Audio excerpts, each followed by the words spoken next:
Seigneur l'Éternel est sur moi. Quand l'Éternel m'a oint pour, dit oint pour. Oint pour. L'Éternel m'a oint pour porter de bonnes nouvelles aux malheureux. Vous savez, je vais m'arrêter un peu là. On est toujours oint pour quelque chose. Oint, ça veut dire quoi? Mettre de l'huile sur la tête de quelqu'un. Il y a un chant qui dit Nana nyamie guamisungo.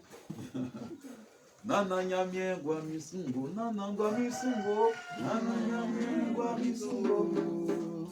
Nana nyamie guamisungo. Nana nyamie guamisungo. Vous savez, Jésus a dit quoi? Il a été oint pour. On est oint pour quelque chose. Quand Dieu te donne un pouvoir, c'est pour faire quelque chose. Quand Dieu te donne une puissance, c'est pour faire quelque chose. Quand Dieu te donne une responsabilité, c'est pour faire quelque chose. Il y a plusieurs personnes avec des dons, avec des talents, avec des capacités qui meurent. Pourquoi? Parce que tu n'es pas en train de faire ce que Dieu veut que tu fasses. Alléluia. Parce que tu n'es pas en train de faire ce que Dieu veut que tu fasses. Quand Dieu t'a dit ma fille, ma servante, mon fils, mon enfant, j'ai mis en toi une grâce pour que tu pries pour tes frères, pour que tu pries pour tes soeurs, pour que tu pries pour tes collègues. Ça veut dire que c'est pour ça que tu as été oint spirituellement. Aussi longtemps que tu ne seras pas en train de faire ça, tu ne peux pas expérimenter la liberté. Je vais continuer la lecture. L'Esprit du Seigneur l'Éternel est sur moi, car il m'a oint pour porter de bonnes nouvelles aux malheureux. Jésus a été oint pour faire quoi? Pour porter de bonnes nouvelles aux malheureux. Il y a certaines informations qui rendent malheureux.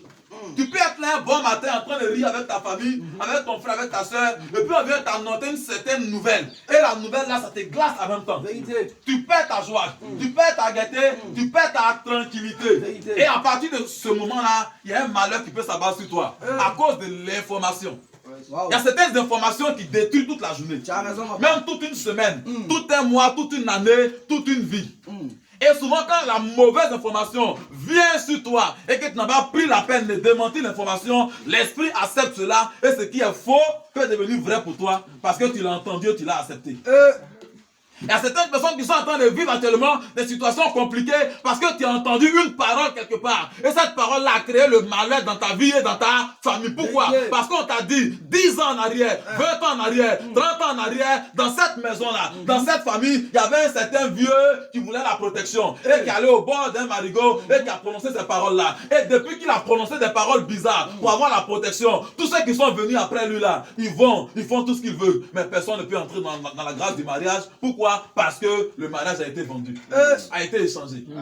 Donc du coup, toi tu es né dans la famille, tu as entendu cette information et tu as dit quoi? Puisque le vieux était quelqu'un de respecté et qu'il a fait cela, et que tu regardes même tes grandes soeurs, tes tantes, tes parents, elles ont fait des enfants, mais personne n'est entré dans le mariage légal, automatiquement cette information-là crée le malheur en toi.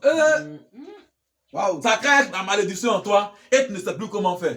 La Bible dit, Jésus-Christ a été oint pour apporter une bonne nouvelle aux malheureux. Ça veut dire quoi? Là où une information t'avait été donnée hier, et à cause de ta faiblesse d'esprit, tu as pris cette information, tu l'as acceptée. Peut-être c'est ton père qui te l'avait dit. Et comme tu avais du respect pour ton père, automatiquement, tu as avalé la parole. Amen. C'est ton grand-parent qui te l'a dit. Et quand il cite les exemples avant toi, tu as avalé la parole. Et ça a créé un certain cadre de limitation. Le Seigneur dit en ce matin que lui, il est venu avec une autre information. Dis-moi Amen. Amen. Avec une autre information. Apporter une bonne nouvelle aux malheureux. Quelle information, quelle nouvelle t'avait été donnée qui te rendait quelque part malheureux. Le Seigneur vient en ce matin pour changer cette nouvelle-là en une nouvelle de paix, en une nouvelle de joie, en une nouvelle de grâce, en une nouvelle de restauration, en une nouvelle de délivrance, en une nouvelle de régénération.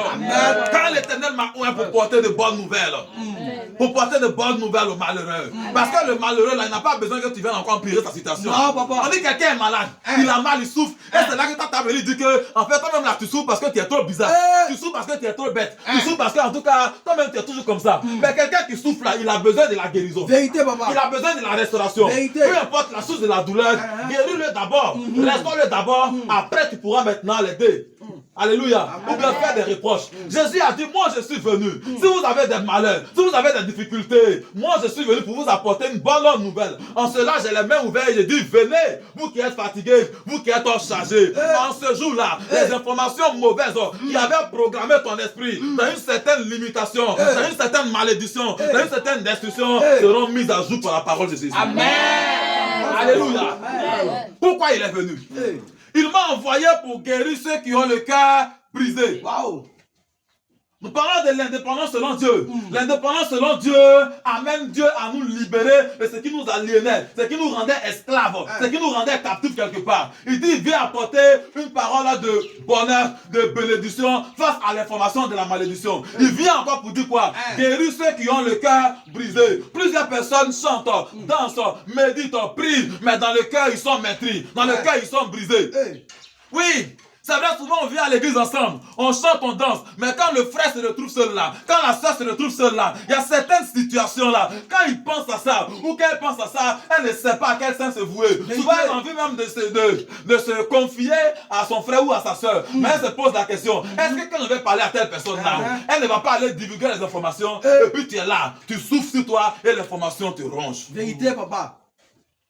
Il y a certaines maladies de cœur qui ne sont pas parce que soit tu as trop mangé huile ou même tu as trop mangé piment, mais parce qu'il y a certaines douleurs, certaines blessures que tu as reçues, parfois des personnes qui étaient proches, tu as emmagasiné, tu as gardé, et en fin de compte, ça finit par créer une maladie dans ton cœur. Et quand cette maladie est née dans ton cœur là, quand tu prends un comprimé, quand tu prends un sirop, ça peut soulager. Mais quand une information ou bien une chose qui ressemble à ce qu'on t'avait fait vient encore surgir là, automatiquement la plaie se relève. Là tu comprends que la source là, c'est pas parce que tu as mangé quelque chose, mais c'est parce que tu as laissé entrer beaucoup de choses dans ton cœur et qu'on finit par créer des maladies. Jésus dit, même pour cette catégorie de personnes là, lui il est venu afin que ton cœur soit libéré. Amen, oh, amen. Ta manière de dire amen, Ménel. Amen. Il dit pour cette catégorie de personnes-là, il est venu pour que ton cœur soit libéré. Quelle est la blessure émotionnelle actuellement qui est dans ton cœur et qui t'a amené à tirer certaines conclusions de ta vie? Pour dire, moi, plus jamais, je ne vais plus faire cela. Vous savez, on peut être blessé, on peut être chauré, on peut être maîtris, mais faisons attention à ce qu'on prononce. Parce que même quand tu es blessé et que tu as déclaré des paroles là, après tu seras guéri. C'est là que l'ennemi vient te rappeler la parole que tu avais prononcée quand tu étais blessé. Je vais prier au nom de Jésus. Oui, papa. Que toute parole que tu avais prononcée sur ta propre vie, mets la main sur ta tête. Toute parole que tu avais prononcée sur ta propre vie, alors que tu traversais des situations compliquées, alors que tu traversais des situations difficiles, comme Job, tellement qu'il souffrait, il dit, maudit soit le jour où je suis né, que les ténèbres s'emparent de lui, que ce jour-là ne trouve plus de la lumière. Toutes les paroles que tu avais prononcées sur toi, maintenant que tu es dans la présence de Dieu, avec ta propre main, nous les annulons au nom de Jésus. Alléluia. Baisse ta main. Il dit, je suis venu afin que ceux qui ont le cœur brisé là soient libérés. Amen. Qu'est-ce qui a brisé ton cœur? Question. Qu'est-ce qui a blessé ton cœur? Quelle déception t'a plongé dans les situations? Et cela a créé une maladie. J'insiste dessus parce que l'Esprit de Dieu me dit, tout à l'heure j'ai dit quoi? Les maladies de cœur seront guéries. Mais en même temps il me dit, certaines personnes prennent les médicaments, après ça revient. Parce qu'en fait la véritable source là, c'est parce que tu as laissé les blessures prendre de l'ampleur dans ton cœur et ça a créé un problème dans ton cœur. En ce matin, le Seigneur veut te libérer. Amen. En ce matin, le Seigneur veut te libérer. Amen. En ce matin, le Seigneur veut te décharger. Amen. En ce matin, le Seigneur veut te restaurer. Amen. Bien-aimé du Seigneur, c'est en cela que Jésus est Dieu. C'est en cela qu'il est Seigneur. Parce que le consolateur humain, lui, il vient avec les mots, avec les phrases. Mais notre Dieu là, il vient non seulement avec les mots, avec les phrases, mais avec la solution. Tu n'as pas bien dit Amen. Amen. Il vient te dire, je peux te consoler. Je peux guérir ton cœur brisé. Je peux faire ceci, je peux faire cela. Tu peux avoir le cœur brisé parce qu'on t'avait blessé, parce qu'on t'avait volé quelque chose. Quand le Seigneur vient pour te consoler là, il t'apporte d'abord la parole de réconfort et après la parole de réconfort, il t'apporte la restauration et la restitution. C'est-à-dire qu'il t'a perdu 10 000, il vient t'apporter 100 000 francs avec une parole. Tu as consolé, mais tu n'es pas consolé.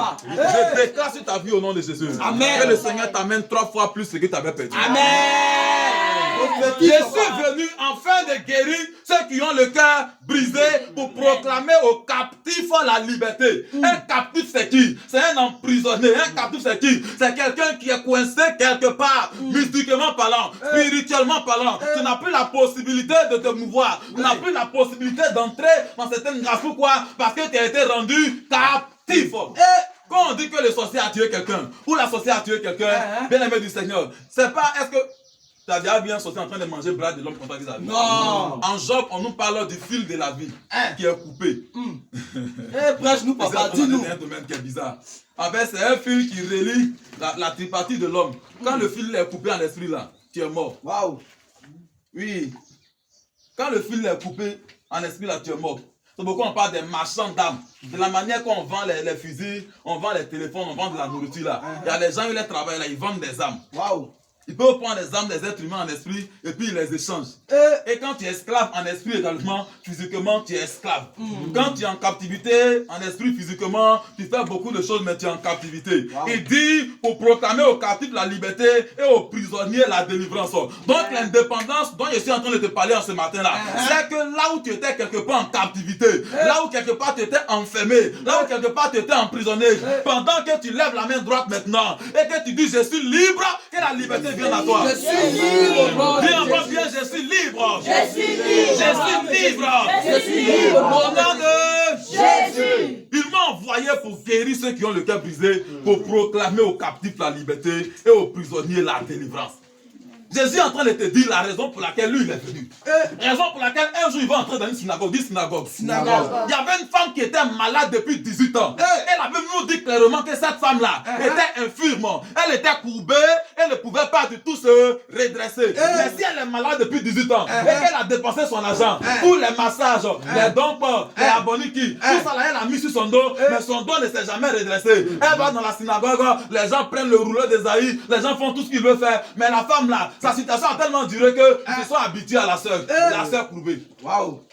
Les gens veulent te nommer, ils vont oublier ton nom et t'appeler par le nom de ton problème, t'appeler par le nom de la difficulté, t'appeler par le nom de la souffrance. Tellement que ça a duré. Ça fait 1 an, 2 ans, 3 ans, et la douleur encore là. Et les gens en esprit ont envie de changer même ton nom pour t'appeler par le nom de la douleur. Elle était courbée depuis 18 ans. Elle ne pouvait pas du tout se redresser. Mais ce jour-là, dis-moi ce jour-là, Jésus va entrer, il va la voir. Quand Jésus la voit, il dit femme, femme, tu es délivrée de ton infirmité. Pourquoi Jésus a dit cela? Parce que l'Esprit de Dieu est sur lui, il a été oint pour faire cela. Waouh. Donc quand il voit quelqu'un qui est dans cette situation, il ne peut pas rester indifférent.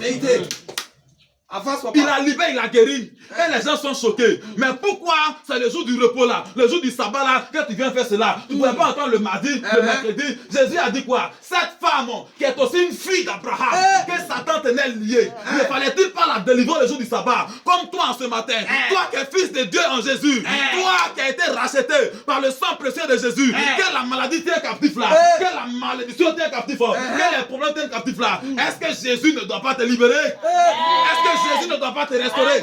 Est-ce que Jésus ne doit pas te renouveler? Cette femme qui est une fille d'Abraham, qui est une fille d'Abraham, mais qui est encore liée, bien aimée du Seigneur, ça veut dire que de par sa nature et sa position de fille d'Abraham, il y a certains problèmes qu'elle ne devait pas vivre. Et pourtant elle vivait ça. De par sa nature de fille d'Abraham là, il y a certains cas qu'on ne devait pas trouver dans sa vie. Et pourtant on trouvait ça chez elle. Oui. De par ta nature de fils de Dieu en Jésus là, co-héritier avec Jésus, héritier de Dieu là, il y a certains problèmes, certains cas qu'on ne devait pas trouver dans ta vie. Mais pourquoi on le trouve encore en toi actuellement? Jésus te dit que ce n'est pas normal, parce qu'il a été oint pour t'apporter la restauration, il a été oint pour t'apporter la guérison, il a été oint pour t'apporter la délivrance. Et le mot de passe pour recevoir cette délivrance là, c'est de venir en Jésus. Mais quand tu viens en Jésus, il faut réclamer ce qui te revient de droit. Jésus est en train de dire à cette femme là que c'est ton droit d'être guéri. C'est ton droit d'être libéré. C'est ton droit d'être restauré. C'est ton droit d'être indépendant. Indépendant des œuvres de la mort. Indépendant des œuvres de la sorcellerie. Indépendant des œuvres de la maladie. Indépendant des œuvres des ténèbres. C'est ton droit. Dis, c'est mon droit. C'est mon droit. Encore plus fort, c'est mon droit. C'est mon droit. Plus fort, c'est mon droit. C'est mon droit. La Bible déclame Galates, chapitre 5, c'est pour la liberté que Christ nous a affranchis. C'est pour la liberté que Christ nous a affranchis. C'est pour la liberté que Christ nous a affranchis. En cela, vous connaîtrez la vérité et la vérité vous rendra libre. Vous connaîtrez Jésus qui est la vérité et Jésus vous rendra libre. Est-ce que tu l'as vraiment connu? Est-ce que tu l'as expérimenté? Est-ce que tu l'as goûté? En ce matin, pendant que tu es dans la présence de Dieu, je vais lever la main de l'autorité et commander maintenant à tout ce qui était comme esclavage, à tout ce qui était comme prison spirituelle, à tout ce qui qui était comme limitation spirituelle, de te lâcher, de te libérer.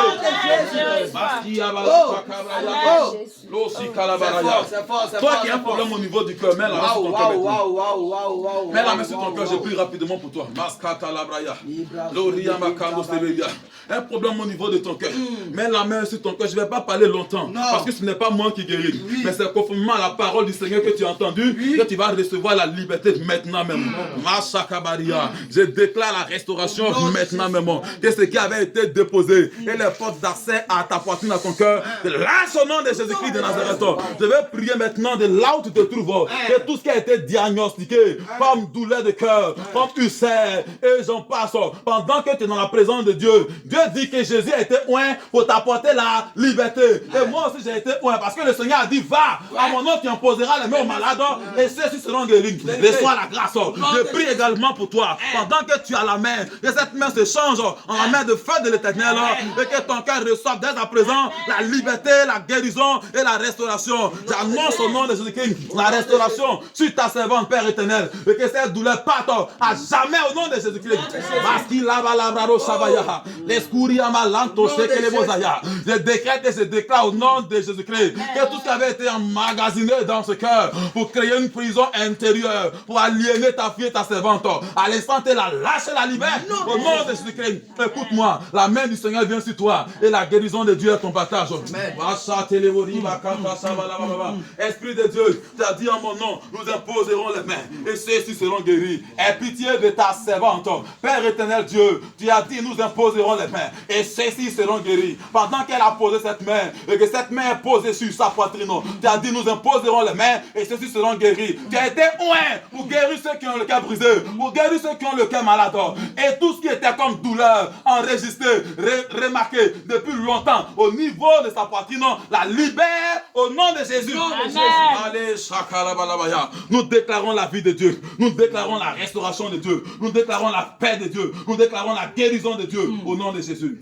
Acclame Jésus-Christ de Jésus. Au nom de Jésus. Au nom de Jésus. Au nom de Jésus. Au nom de Jésus. Que toute prison spirituelle. Que toute prison spirituelle. De la maison de mon Père. De la maison de mon Père. Qui me tenait captif. Qui me tenait captif. Soit brisé en ce matin. Soit brisé en ce matin. Soit brisé en ce matin. Soit brisé en ce matin. Soit brisé en ce matin. Soit brisé en ce matin. Au nom de Jésus. Au nom de Jésus. Prononce ces paroles. Que toute prison spirituelle. Que toute prison spirituelle. La maison de ma mère. La maison de ma mère. Qui me tenait captif. Qui me tenait captif. Qui me tenait prisonnier. Qui me tenait prisonnier. Sois brisé en ce matin. Sois brisé en ce matin. Sois brisé en ce matin. Sois brisé en ce matin. Au nom de Jésus. Au nom de Jésus. Là où l'information de la malédiction m'avait déterminé pendant longtemps. Je déclare aujourd'hui que la bénédiction de Dieu est mon partage. C'est pourquoi je suis béni. Dans les champs, dans la ville, dans mes affaires, dans mon travail, dans ma maison, dans mon foyer, au nom de Jésus, au nom de Jésus, je suis libre, je suis libre, je suis libre, je suis libre, je suis libre, je suis libre, je suis libre, je suis libre, au nom de Jésus. Acclame le Seigneur Jésus-Christ de Nazareth. Merci, Esprit de Dieu. Libéré, je suis libéré, à jamais libéré. Oh, chante plus fort avec Dieu.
Tu